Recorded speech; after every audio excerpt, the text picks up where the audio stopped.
তাহলে সিনিয়র চালাবাজ যারা আছে, আগের বিএনপি, আগের জামাত, আগের এবি পার্টি, তাদেরকেই দেই, প্রমাণ দিয়ে দরকার কি, আমরা খুচরা কাছরি খাই। আর হ্যাঁ, যদি নতুন রাজনৈতিক বন্দোবস্তই করতে চান, তাহলে স্থানীয় সরকার আর জাতীয় নির্বাচনের চেয়ে বড় হলো পলিটিক্যাল কালচার। আর পলিটিক্যাল কালচার বদলাতে পারবে বাংলাদেশের একটা জিনিস, সেটা হলো সংস্কার, সংস্কার, সংস্কার। যেই কথা সংস্কারের বিপক্ষে দাঁড়াবে, ডক্টর ইউনূস সাহেবের সাথে মিলিয়ে বলতে চাই, এই কথাটা অত্যন্ত পছন্দের। যেই যেই দল যেই যেই সংস্কার মানবে না, ওয়েবসাইটে দিয়ে দেওয়া হবে। আমরা যেন 100 বছর পরেও বাংলাদেশ যে ইতিহাস বিনির্মাণের সুযোগ পেয়েছিল, তার সাথে কারা গাদ্দারি করে তারা বাংলাদেশকে আবার বিক্রি করে দিল, দাবিদার করলো, করদরাজ্য করলো, তাদেরকে যেন আমাদের বাচ্চারা, আমাদের পরবর্তী প্রজন্ম চিনতে পারে, সেই জিনিসটা অন্তত আমরা চাই। এই অচল সংবিধানকে কেন এখনো রহিত করে নতুন জুলাইয়ের সংবিধান রচনা করা হবে না? আমরা এই বর্তমান ফ্যাসিবাদী কাঠামোর সংবিধানকে লাল কার্ড দেখিয়েছিলাম। আমরা 1 মাস আগ পর্যন্ত, 2 মাস আগ পর্যন্ত একটা কথা সবচেয়ে বেশি ছিল যে আগে সংস্কার না নির্বাচন। আমার নিজেরও মনে আছে, আমি অগণিত টকশোতে অংশগ্রহণ করেছি, ছাত্র জনতার পক্ষ থেকে বলেছি যে না, সংস্কার হতে হবে, আমরা কোনোদিন নির্বাচনের বিপক্ষে না, নির্বাচন ছাড়া তো দেশ চলতে পারবে না, কিন্তু সংস্কার ইজ আ মাস্ট। কিন্তু আপনি এখন খেয়াল করেন, এখন কিন্তু আমাদের যে ছাত্রদের যে দল আমরা বলছি, তারাও কিন্তু কোনো সংস্কারের কথা বলছে না, বরং যেটা বিতর্ক ছিল যে আগে সংস্কার না নির্বাচন, সেই বিতর্কটা এখন হয়ে গেছে আগে স্থানীয় নির্বাচন নাকি জাতীয় নির্বাচন। তো এই যে ফ্রেমিংটা, যেটা ছিল সংস্কার নাকি নির্বাচন, সেটা হয়ে গেল স্থানীয় নির্বাচন নাকি জাতীয় নির্বাচন।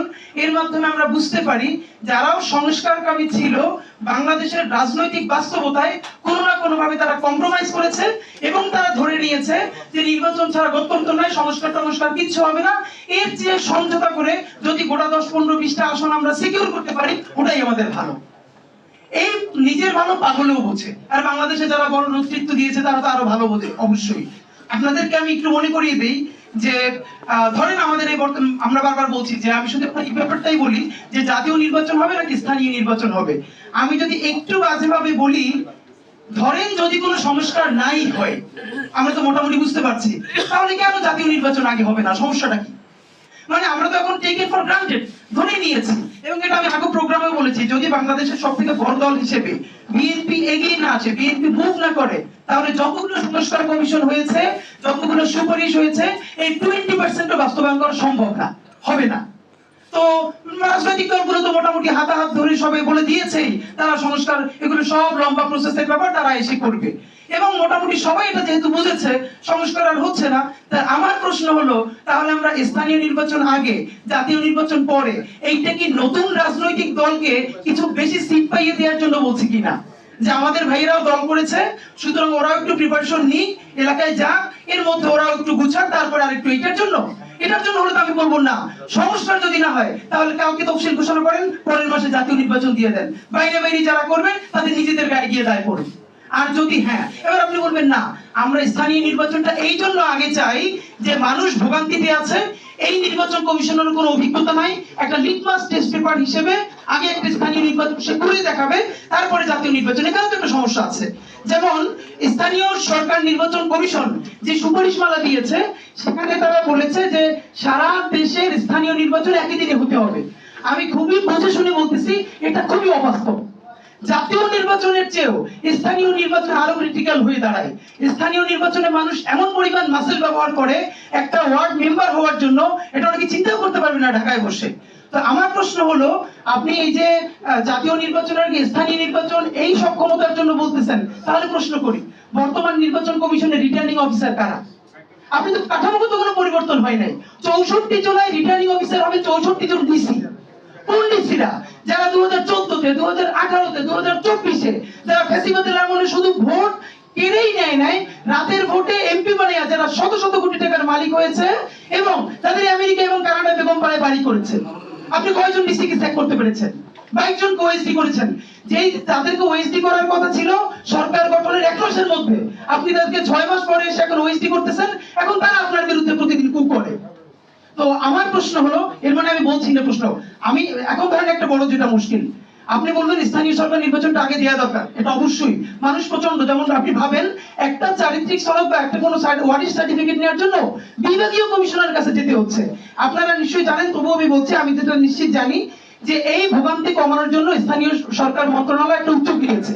উদ্যোগটা হলো যে প্রত্যেক পৌরসভায় বা ইউনিয়নে একজন করে প্রশাসক নিয়োগ দিবে। ইতোমধ্যে অনেক আওয়ামী লীগের সাবেক চেয়ারম্যানরা এটার জন্য লবিং শুরু করেছে। আমি আপনাদেরকে বলে রাখি, নির্বাচন ছাড়া এই প্রশাসক যদি নিয়োগ দেওয়া হয় প্রত্যেকটা পৌরসভায়, এই পৌরসভায় কাদেরকে নিয়োগ দেওয়া হবে এইটা নিয়ে শত শত কোটি টাকার আবার বাণিজ্য হবে। আপনি যেই বাণিজ্য বন্ধ করার জন্য কথা বলছেন সেটা তো বন্ধ করতে পারবেনই না। ইতিমধ্যে আমি অনেককে চিনি যারা স্থানীয় সরকার মন্ত্রণালয় তদবির করতে শুরু করেছে যে তাদেরকে যদি ওখানে এই প্রশাসক বানানো হয় তাহলে এত বড় পরিমাণ অ্যামাউন্ট তারা সেখানে ব্যবস্থা করবে। সুতরাং আমি আপনাদেরকে বলতে চাই, স্থানীয় সরকার করেন আর জাতীয় নির্বাচন করেন, ভাই ভোটার তো একজনই। সেই ভোটার যে 1000 টাকার জন্য ভোট বিক্রি করে দেয়, সেই ভোটার যে কোরআন শরীফের উপরে থেকে টাকা নেয় এবং মানে কি অদ্ভুত বাংলাদেশের চরিত্র দেখেন, আমি নিজে সাক্ষী। গভীর রাত্রে টাকা তো সবাই নেয়, এক একজন ক্যান্ডিডেটের কাছ থেকে 5-10 হাজার টাকা করে নেয়, তো কার ভোটটা দিবে? এই জন্য টাকা নেওয়ার প্রক্রিয়া হইলো কোরআন শরীফ ধরে কোরআন শরীফের উপরে গিয়ে টাকা রাখে। এর মানে কোরআন শরীফের উপর দিয়ে তুমি টাকা নিছো মানে এইবার তুমি নাফরমানি করবা না, মানে মদ খাবা কিন্তু সেটা বিসমিল্লাহ বইলা। এই হলো বাংলাদেশের মানুষের পলিটিক্যাল কালচার। আসেন, এই যে এত ভালো কথা আপনারা বলতেছেন আমাদের ইয়াংদেরকে এম্পাওয়ার করার জন্য, গতকালকের ঘটনা আপনি শেষ করি।